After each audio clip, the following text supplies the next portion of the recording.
All right, welcome to your personalized deep dive.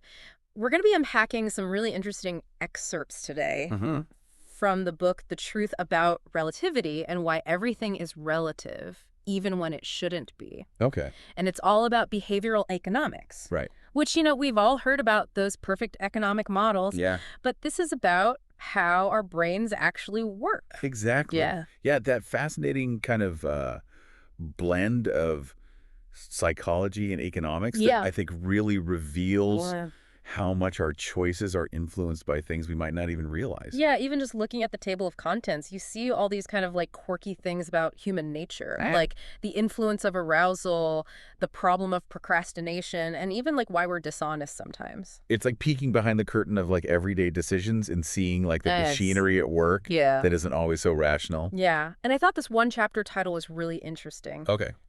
Why a 50-cent aspirin can do what a penny aspirin can't. What is that all about? That goes right to the heart of what's called the price placebo effect. Okay. Essentially uh, our expectations about a product, Uh-huh. which are often shaped by its price, can actually impact Okay. how effective we think it is.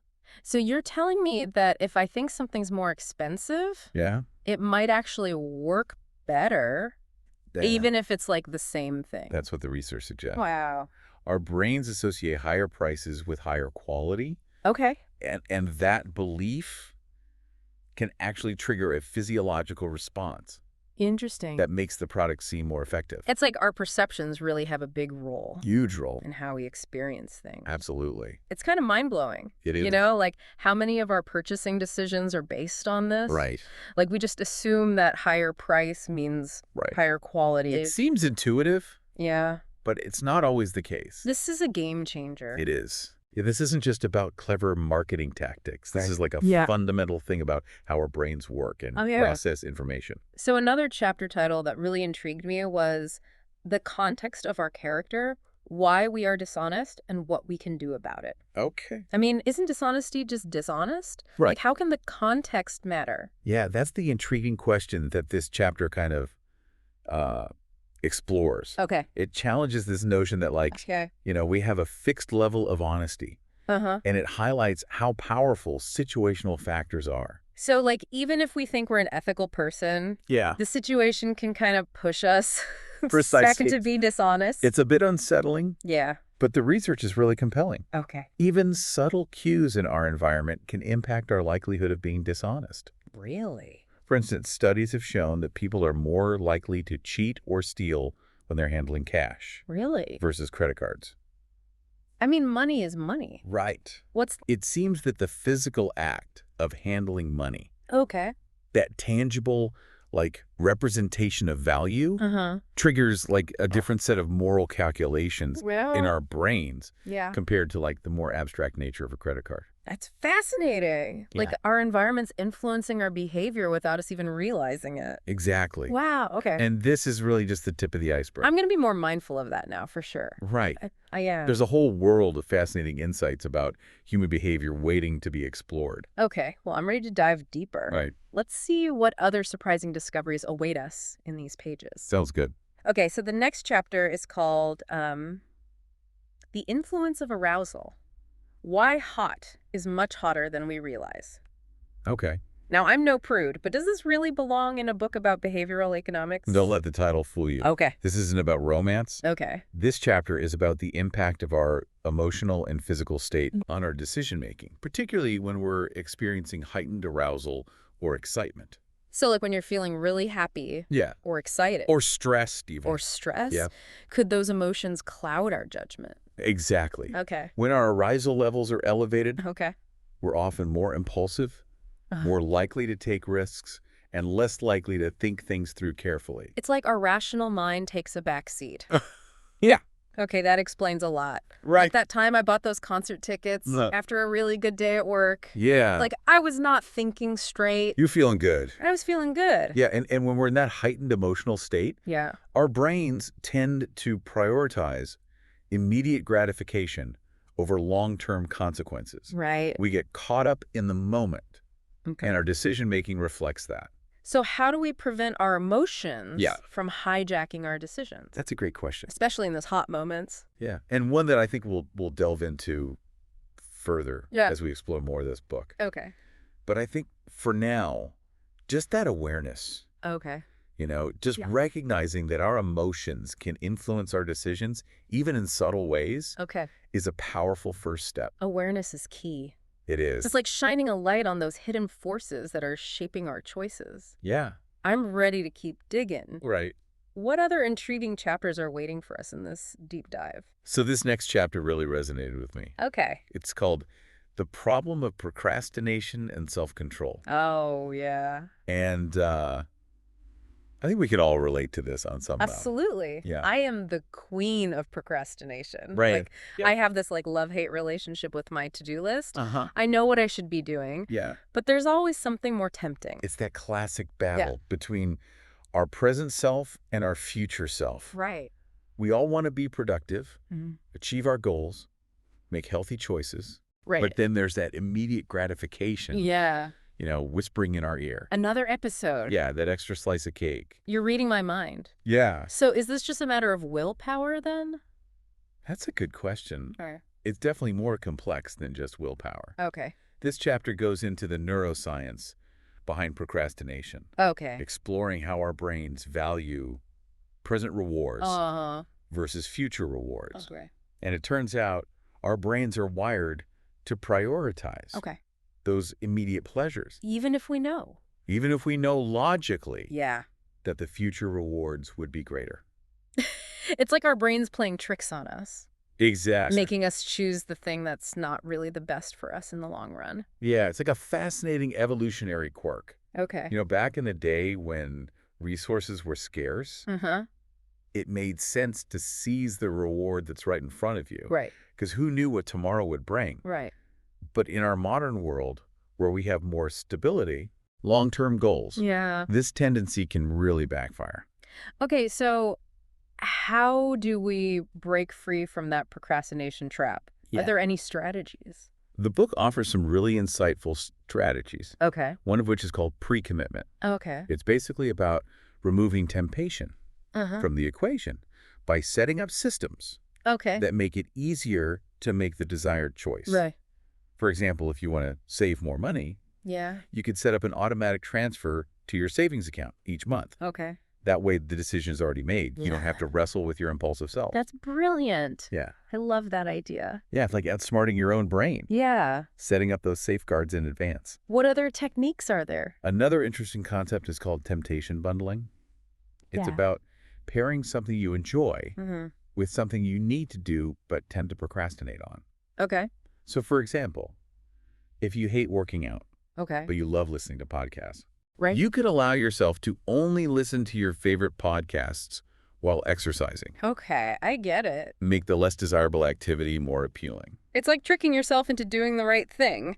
Exactly. I like it. It's all about finding what works for you Yeah. and your unique brain wiring. Right. There's no one-size-fits-all approach. Okay. But I think by understanding these underlying mechanisms of procrastination, Uh-huh. we can start to develop more effective strategies for overcoming it. This is making me feel more empowered to tackle my to-do list. That's great. Okay, so moving on. Yeah. There's a chapter called The High Price of Ownership, Why We Overvalue What We Have. Okay.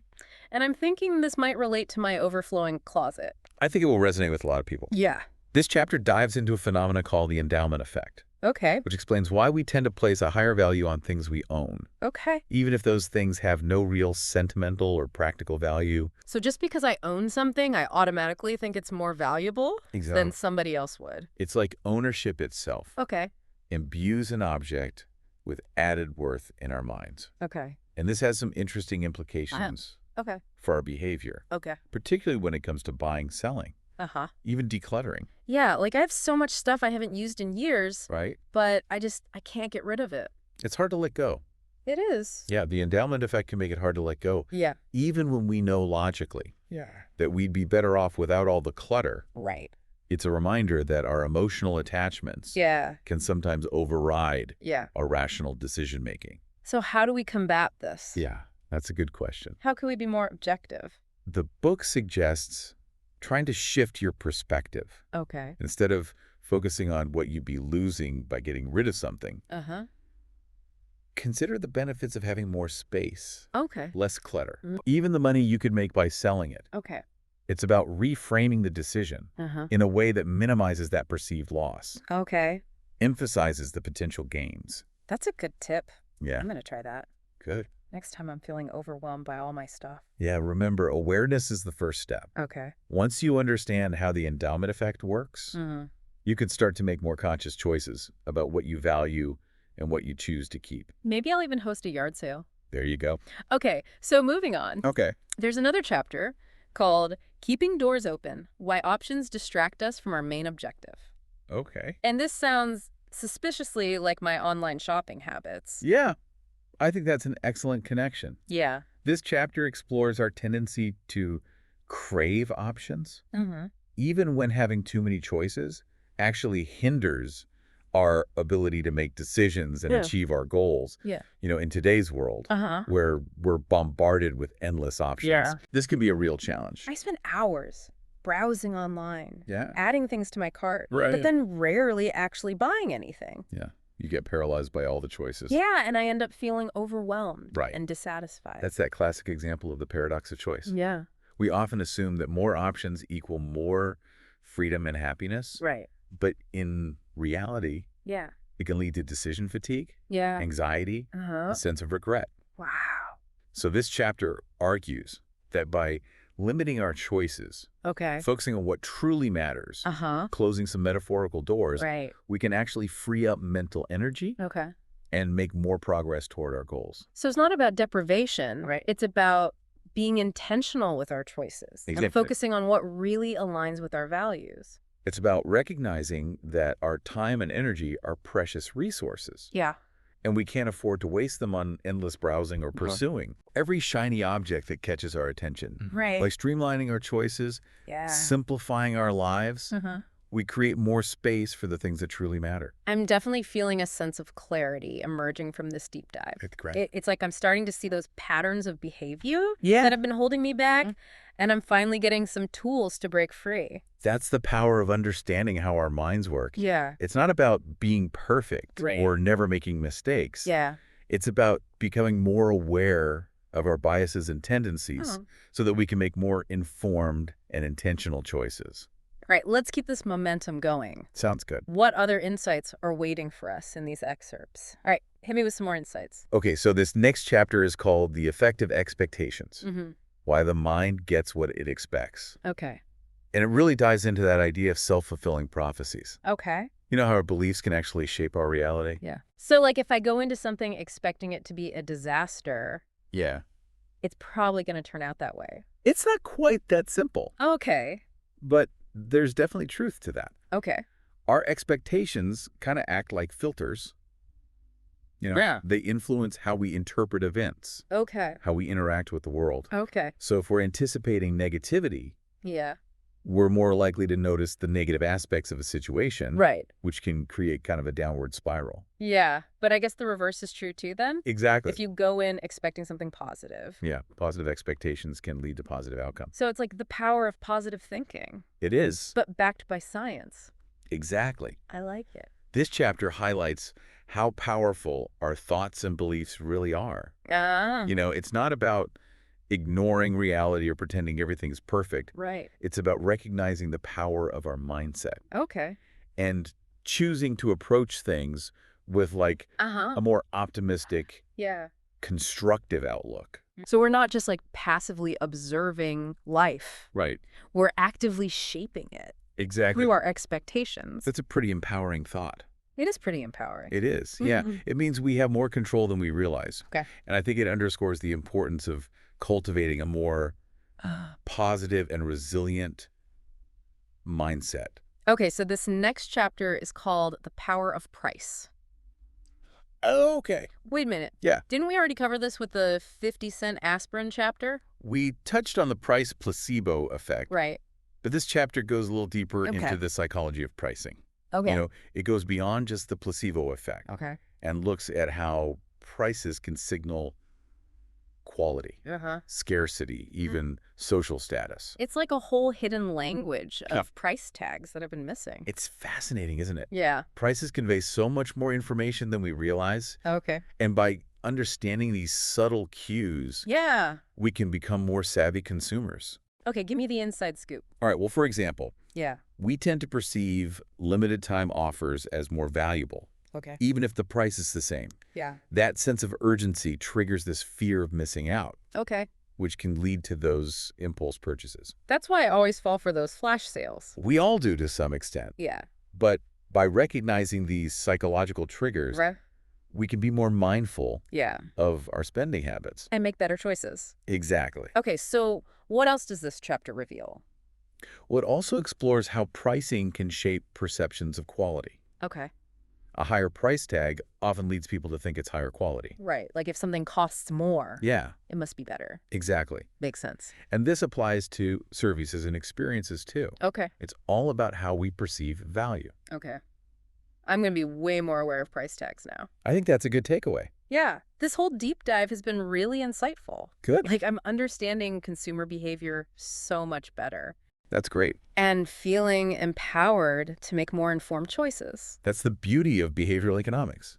You know, it's not about judging ourselves Uh-huh. or feeling bad about our past decisions. Right. It's about gaining self-awareness, using that knowledge to make more conscious choices moving forward. Yes. I love that. Good. It's like we're understanding the forces that shape our behavior Yeah, so we can become the authors of our own stories. I love that. This has been an incredible journey. It has. I feel like I've learned so much A good about one. myself and my brain, You too. and I'm ready to put all these insights into practice. Awesome. Thank you for guiding me through this deep dive. It's been my pleasure. And to our listener, Yeah. if you want to learn even more, Uh-huh. we highly recommend checking out the full book, Yes. The Truth About Relativity and Why Everything is Relative, Even When It Shouldn't Be.